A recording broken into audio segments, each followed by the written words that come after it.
year's theme for the National Press Day is Changing Nature of Press. The fourth estate, as we call ourselves, is an integral component of our daily lives, and the role we play as journalists is not only disseminating correct information, but also shaping public opinion on important issues cannot be overemphasized. In this ever-evolving digital age and changing media landscape, we are also faced with myriad challenges, but let us continue to uphold our glorious traditions of independent and fearless journalism as we observe this National Press Day. On this note, I want to extend a hearty welcome, especially to our guest speaker, Professor G.T. Thong, Pro Vice Chancellor, Nagaland University, Kohima Campus, Merima.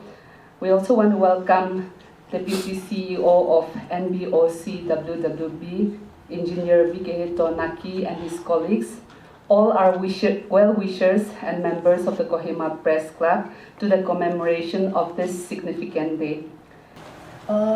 Most of you here know by now the background of the Kohima Press Club Impact Journalism Award, but please allow me to briefly highlight how this award came about for the benefit and information of our guests and our younger members.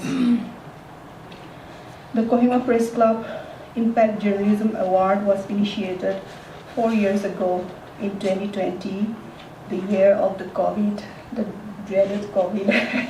Yeah. The pandemic did not leave anyone or any sector unaffected, including the news industry. It was during this that difficult period that we have seen so many outstanding work done by our news colleagues, which resulted in government action towards improving the healthcare facilities for our people. It was then that the Kohima Press Club decided to introduce an award to acknowledge the contribution of members of the press fraternity, mainly to encourage them to endeavor for quality journalism. Since then, we have decided to continue with the award every year, giving recognition to fellow journalists for their outstanding work in promoting social justice.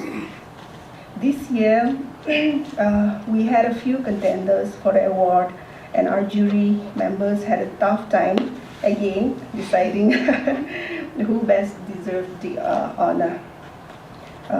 After weeks of deliberation and going through the exceptional stories that our colleagues have reported during the last 1 year, we finally made the choice. And this year, the Kohima Press Club Impact Journalism Award 2024 is being conferred to Inti Longchar of the Morung Express in appreciation of his journalistic work underscoring issues of public concern and awareness. He has done several remarkable pieces on biodiversity conservation, which resonates his keen interest in the global issue and how it is relevant and is impacting us locally. But more importantly, Inti's work in highlighting the life and the struggles faced by those living close to the Indo-Myanmar international border, especially in the eastern district of Noklak, has been exceptional. He has exhibited his real interest and empathy to understand the local genuine conditions.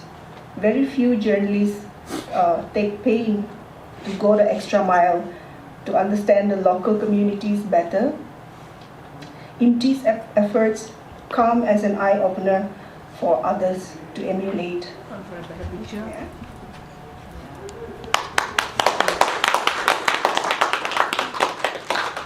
I stand here today deeply moved and immensely grateful to receive the Kohima Press Club Impact Journalism Award 2024. To be a recipient of this award, I am indeed humbled. First, I want to thank the Kohima Press Club for creating a platform to celebrate the significance of journalism in Nagaland. This award is a recognition of the stories that often go unheard, the issues that are overlooked, or the voices that needs to be amplified. It represents the importance of shedding light on both the beauty and the struggles within our community. We as journalists have a responsibility to approach every story with honesty, sensitivity, and respect, ensuring that each narrative is told with integrity and truth. Thank you once again, Kohima Press Club, for this honor, and may we all continue to save our communities with dedication and integrity. God bless. Thank you. Thank you. Journalists may access information from social media, official agencies, or even eyewitnesses. But sometimes there's a risk of making wrong assumptions. There is always that risk. However, the free flow of information or incomplete information may develop into major stories. That can be the saving grace in this profession. The press has expanded its reach through online editions of its newspapers, which allows for engagement with global audiences. Multimedia use has allowed news to be spread as text, photos, graphics, videos, or combinations of all these. All that is required for one to become a journalist today is a smartphone. However, a major worry here is the lack of professionalism by these people, these untrained players. These are people who can cause social unrest, besides so many other problems, social issues. But the good thing is that social media has democratized content production to redefine who can be considered a media professional. The relationship between journalists and audiences is also changing dramatically. In today's changing landscape, we have a more interactive relationship through social media. The feedback, which is generally positive, occasionally turns ugly and abusive. We have it on both sides, from the journalist side and from the audience side as well.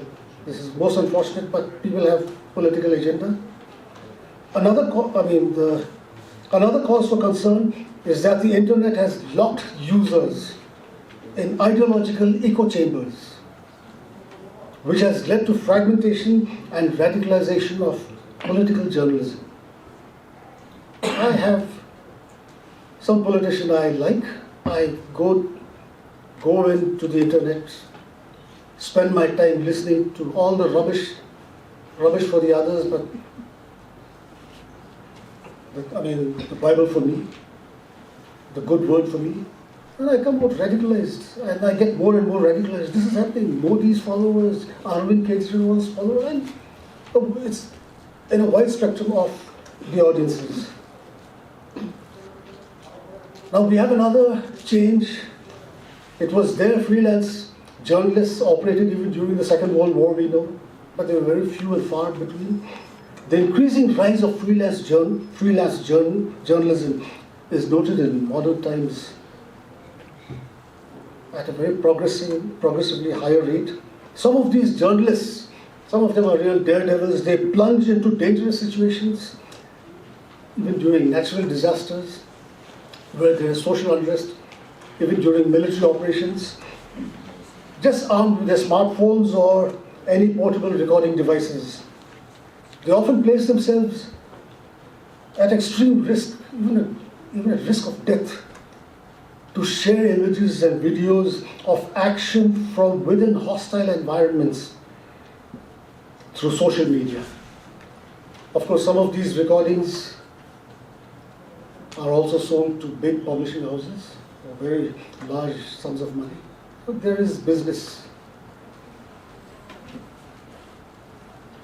Freelance journalists working for political organizations, again there's another category, try to enhance their mission by influencing public opinion. A shift in journalism is also noted with the entry of the influencers, who provide personalized information to audiences. The main difference from regular journalism lies in the objective. A reporter seeks to inform based on public needs, whereas an influencer is paid to inform on behalf of product sponsors. Another modern trend in journalism is a podcast. Of course, this is something everybody is very familiar with now. Podcasters feature guests via phones, video conferencing, even in their studios. The host may present facts backed by evidence, with added emphasis of the discussion taking place. Most podcast discussions are generally centered on a single issue. So these podcasts may be available as free content on the internet, but are sometimes marketed when there is something interesting to subscribers who pay. So mainstream journalists too are now more than often expected to use podcasts to market their content. We have to go with the times. Otherwise we run out of funds. It's very interesting to think back when reporters had to, were in the field with books and pens. So we got those handwritten stories that went to the press, and the press was also a very painful process where you pick up the alphabets and put them together. That was maybe just 25 years back, but today things have changed a lot. So from the early handwritten notes, reporting has now come a long way, evolving to many other forms. A few decades back, the primary requirement for a reporter was typing speed, expert in spelling, and grammar. However, such abilities do not guarantee success today. With the modern conveniences of automated spelling and grammar checks, a journalist may be successful with minimal typing speed or spelling skills. We are all now dependent on Google. It provides us everything. There is a continuous and rapid shift of news media from the traditional print or broadcast environment to the digital format. This is consistently evolving, so news agencies have to adjust to audience behavior and sustainable business models. There was a time during the booming news industry when news providers relied on revenue generated exclusively from advertising. Now it's almost gone. However, since the late 20th century, the free flow of information on the internet and other digital media has resulted in an audience who expect free news and free information. Therefore, news providers have to come up with creative ideas to generate revenue through their content. The continuously evolving news landscape has considerably affected news coverage with respect to accuracy, context, depth, and objectivity, due to which audiences are becoming less informed or view events through very narrow prisms. Therefore, a really disturbing trend is that media-savvy individuals get news or information of events from sources other than the trusted news providers. So there we get in a lot of even rubbish that comes in. So what does this mean for all of the media fraternity? Journalism has to constantly evolve. Evolve with the times, because to stagnate is to perish. And it's not only the journalists, I just started my talk with this. even our students, our teachers. We evolve or stagnate. It's happening with the whole of humanity. So on this National Press Day, let us again be reminded to encourage a free and responsible press that strengthens the roots of Indian democracy. Thank you, ladies and gentlemen. It is my honor to stand here on behalf of the Kohima Press Club and the Nagaland Building and Other Construction Workers Welfare Board Media Fellowship Committee. The Kohima Press Club has assigned a 3-member committee which comprised of me, Rita Kocha, and HK Chishi. This year we have received a lot of applications, and it was a very hard process for us to actually come up and select 3 fellows. Fortunately, I believe we've made the right decision in selecting 3 of the best applicants. Our fellows this year are Kanili Kiho from the Morning Express, Seiketio Kertse from the Nagaland Post, and Bibitinho Kochu from Nagaland Post.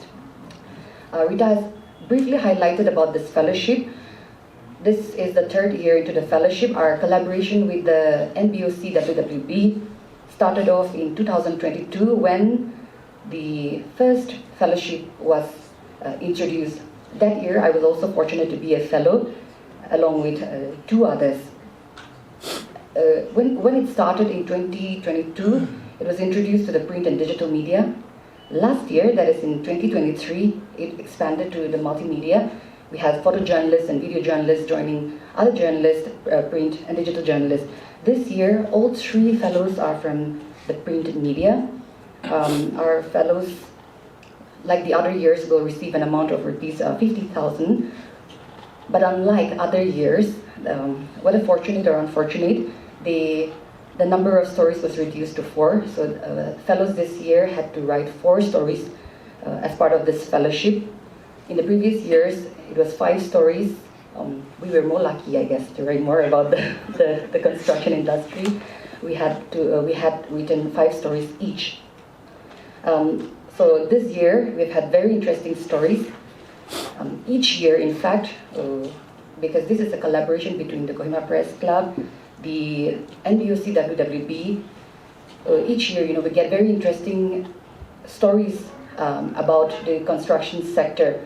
But what stood out this year was that all 3 fellows had, the primary area of interest was a focus on the local construction industry, which I think is very crucial.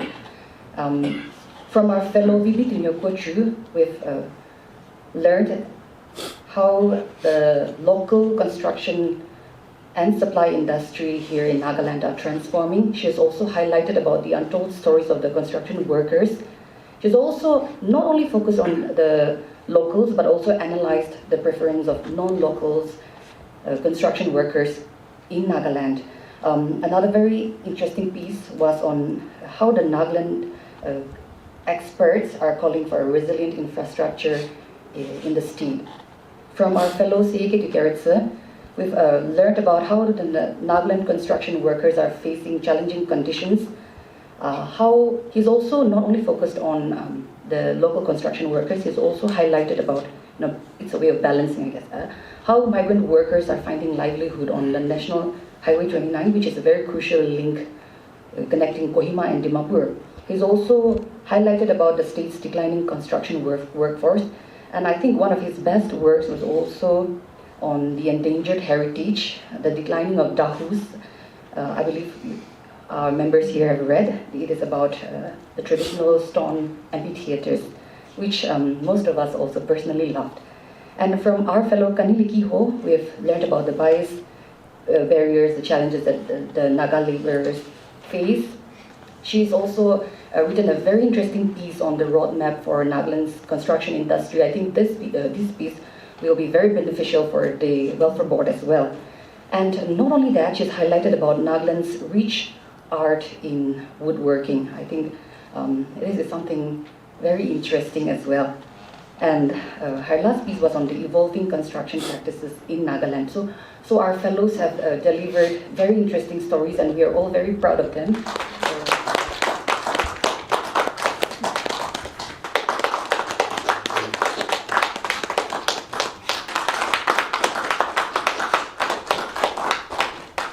I truly enjoyed being a part of this KPC and WWP fellowship. I want to express my gratitude to the selection committee for selecting me and also providing the opportunity to delve into a matter often overlooked area. I would also like to express my gratitude to Sir Chuba Younger and his team for not only granting us this fellowship but also for their outstanding support and to see them serving as a true backbone for the construction and construction workers and laborers. I guess many of us journalists has never considered exploring this subject before, but this fellowship has raised awareness and allowed the unheard to be finally heard. It was a pleasure to raise awareness about the scheme under the NBOC WWP, which is a great help to daily laborers and workers.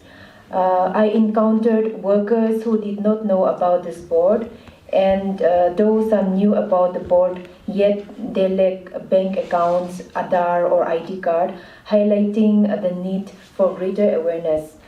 And also on the first day of the orientation program, Sir Chuba Younger had mentioned, he has mentioned some stories on how some of our own friends, neighbors are registered to this scheme.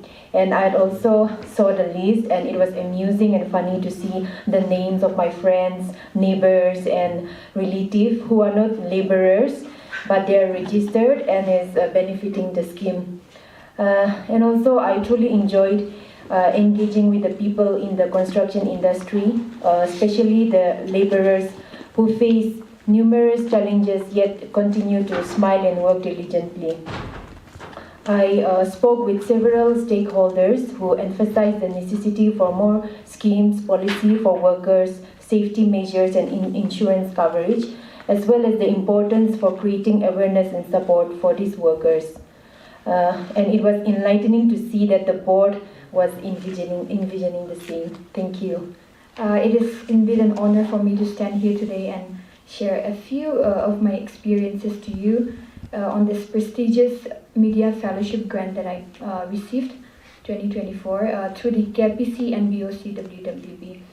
So this past 2 months made me see the stark reality of the workers in this unorganized sector. When I approached the workers, most of them did not even, they were doubtful, they were apprehensive, like, why were we approaching them and all. So only after I interacted with them, briefed them on their rights, the rights that they have, and educated them briefly. That's how they opened up.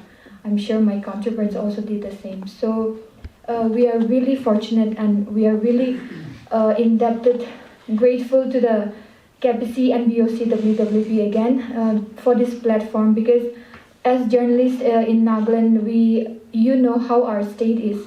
So this is really a prestigious grant for us, the only grant in Nagaland. So that is where I wanted to stress, like, the experience, because I saw this. The one thing that got to me was the communication gap between the workers, the society, and the government. So I saw a huge communication gap between the three.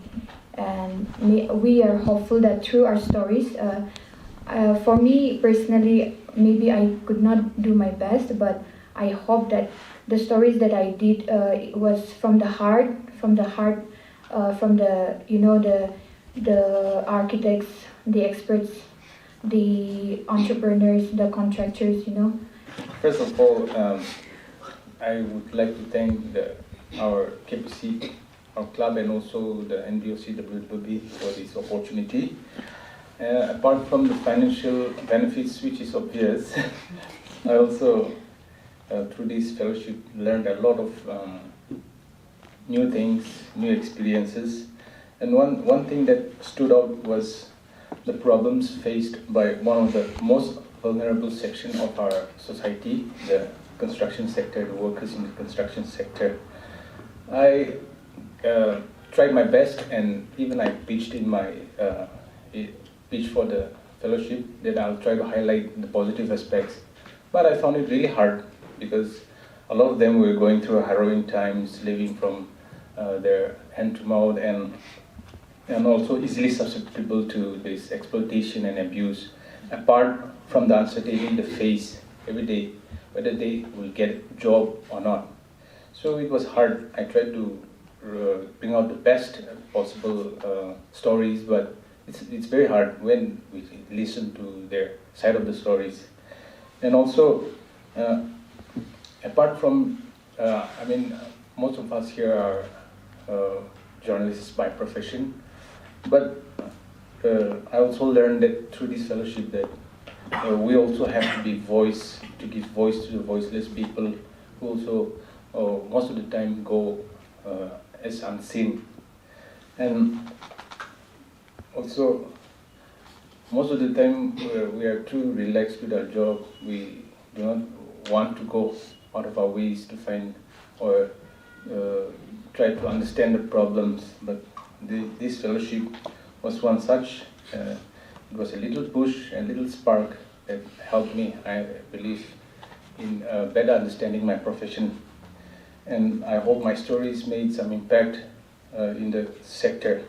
And I'm also very happy to learn that the Welfare Board is planning to continue with the fellowship. So I hope more the good relationship between us will continue, and more of such stories will continue to surface. Thank you everyone for lending your ears. First of all, I would like to congratulate our fellow these members for giving us significant stories and wonderful stories. And I believe without these stories, we might have overlooked or report their stories. Okay, as we are all aware, construction workers are the most vulnerable, and they are susceptible to exploitation, social exploitation, both social and economic exploitation. Department is also trying best to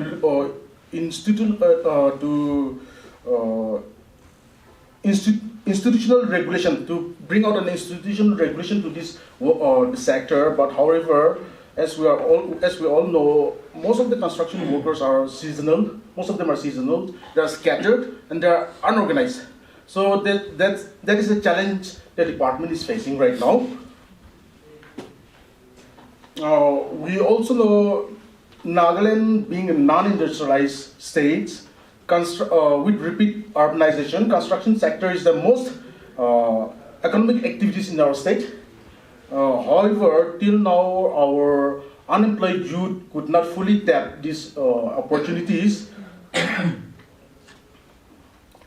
Hence, according to me, the government needs such more fellowship, so that the fellowship can bring out an in-depth investigative stories journalism, so that using these data, the government can bring out an evidence-based policies and programs. And lastly, thank you once again to the KPC members and the media fellow for giving us a wonderful in-depth investigation story. The story will definitely widen the department perspective in perceiving the construction workers issue, and I believe this will play a vital role in coming days in making the decision. Thank you. The day is observed to remind us of free and independent journalism. It is also a day to pay a rich tribute to the professionals who have tried to mold vibrant democracy and disseminate the voice of the common people to the authorities who are running the show. I think we have to keep that in mind while we're in the field.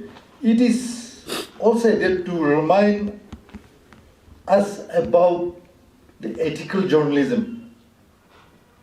As our guest speaker has thoroughly touched on various issues, I will not go in depth.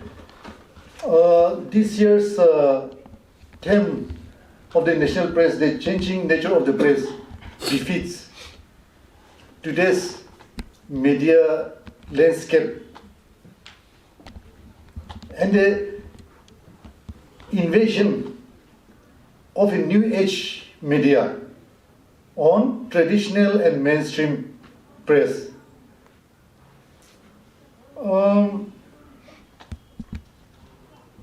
We can also say media revolution or media renaissance that we are facing at the moment. So while encountering this difficult period, I think we have to pull up our socks. And media personnel who are doing a tremendous job, especially my colleagues who are actively in the field. I think we have to keep this in mind. This changing nature of press has also cautioned us and warned us.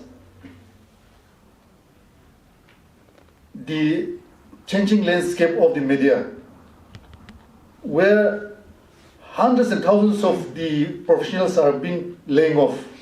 Just recently, the CNN has already decided to lay off hundreds. Among the prominent prime-time news anchors like Anderson Cooper, Aaron Burnett, their salaries are going to be slashed.